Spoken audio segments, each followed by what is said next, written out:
하나님 아버지, 은혜를 감사합니다. 오늘도 우리에게 또 새 날을 허락하여 주신 것을 감사합니다.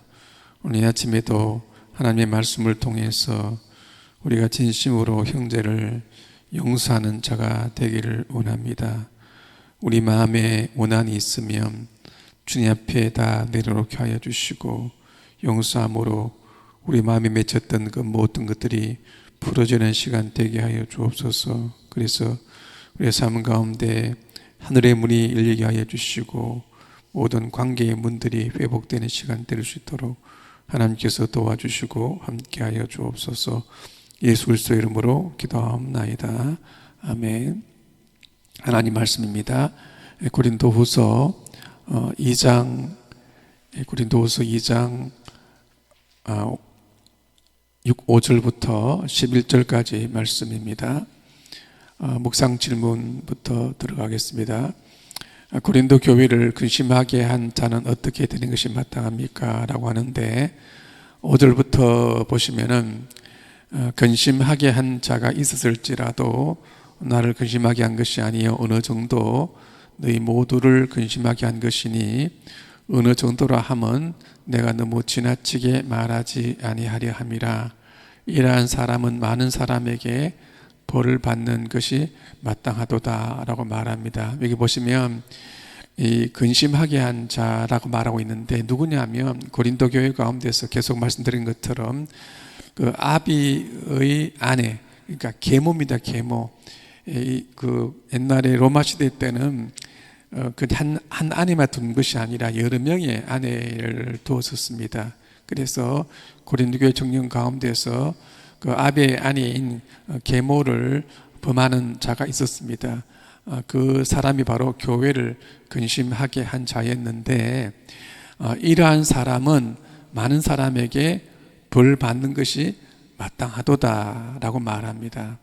그런 일들은 세상에서도 그런 일이 있으면 안 좋은 일이지만, 더더욱이 교회에서 그런 일이 있다는 것이 말이 안 된다. 그래서 벌 받는 것이 마땅하다라고 말합니다. 그렇지만 어떻게 말하고 있는가 하면 7절에 보시면, 그런즉 너희는 차라리 그를 용서하고 위로할 것이니 그가 너무 많은 근심에 잠길까 두려워하노라 라고 말합니다. 그런데 이 사람이, 이 청년이 회개했습니다. 회개하면 어떻게 해야 됩니까? 용서해야 됩니다. 그래서 벌을 받아야 마땅하지만은 그 사람이 회개했기 때문에 뭐 하라고요? 용서하라고 그렇게 말씀을 하고 있습니다. 고린도 교회를 근심하게 한 자에 대해서 바울이 지나치게 말하지 아니하려 하는 이유가 무엇입니까? 라고 말하고 있는데, 차라리 너는 그를 용서하고 위로하라. 그가 너무 많은 근심에 잠길까 두려워하노라고 바울이 말을 하고 있습니다.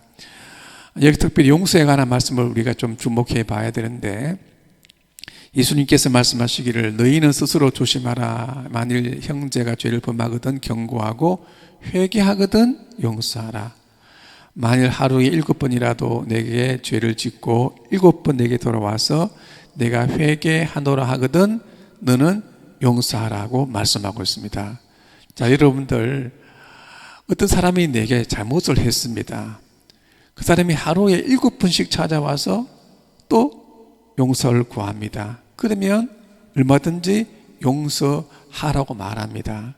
그러니까 제자들의 입장에서는 어떻게 생각하겠습니까? 내가 어떻게 하루에 7번씩 용서할 수 있겠느냐라고 생각을 했던 것입니다. 그래서 누가복음 17장 5절에 보면 사도들이 주께 나와 이르되 주님 우리에게 큰 믿음을 주옵소서라고 말합니다.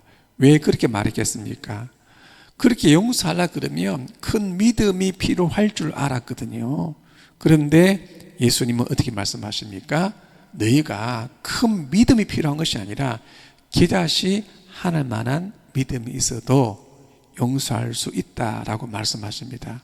그리고 이어서 어떤 말씀하고 있는가 하면, 주인과 종에 관한 비유를 말씀하시면서 종이 있는데 그 종이 주인에게 순종을 했습니다.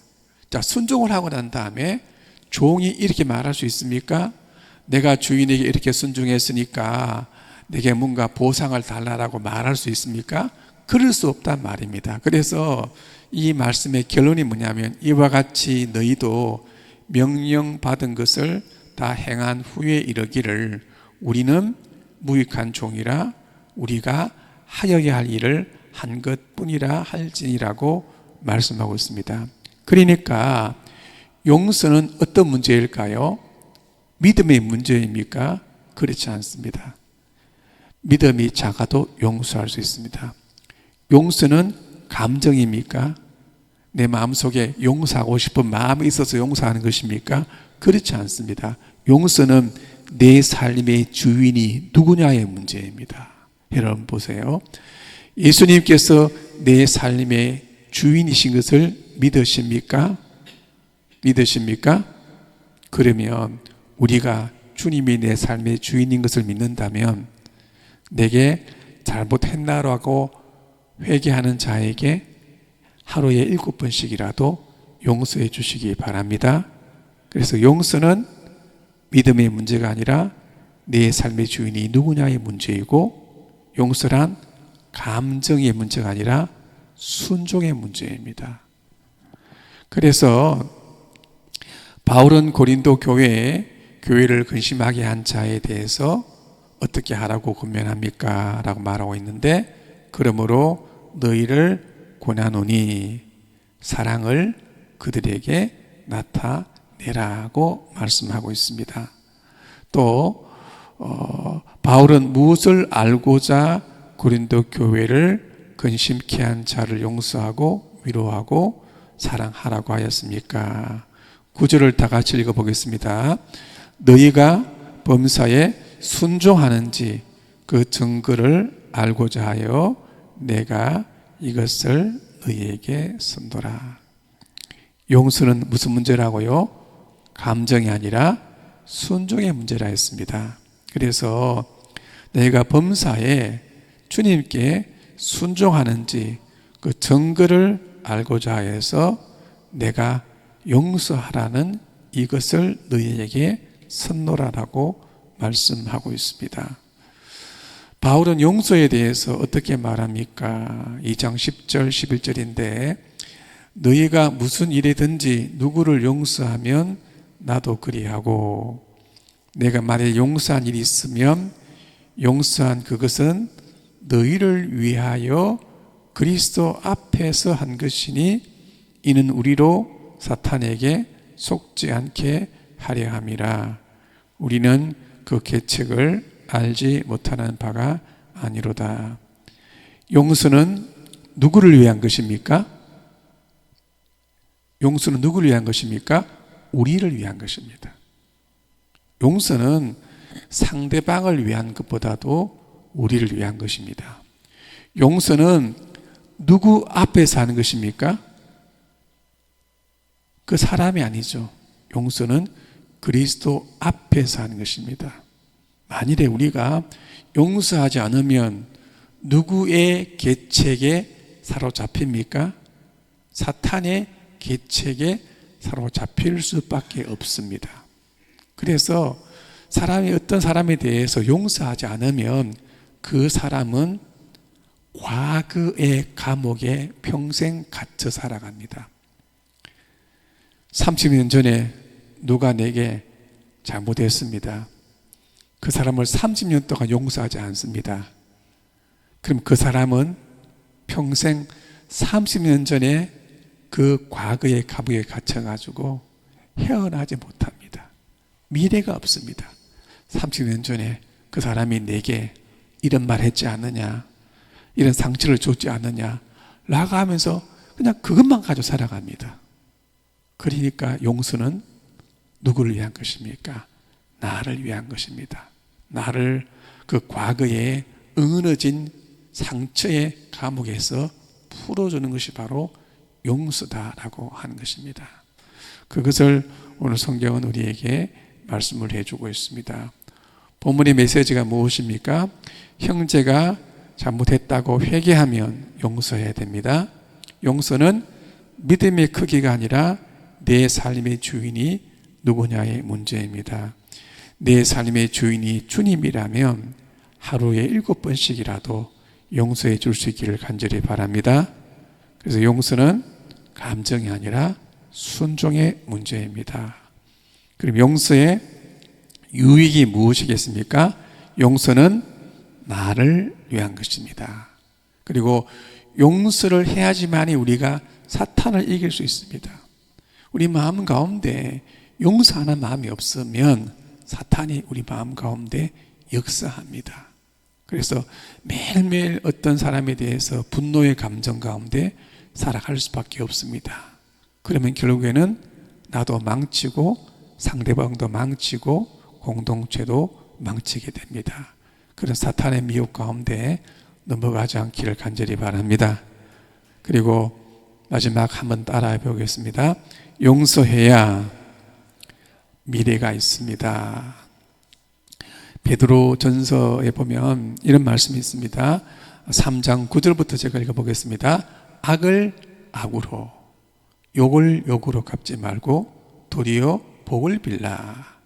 이를 위하여 너희가 부르심을 받았으니 이는 복을 이어받게 하려 함이라.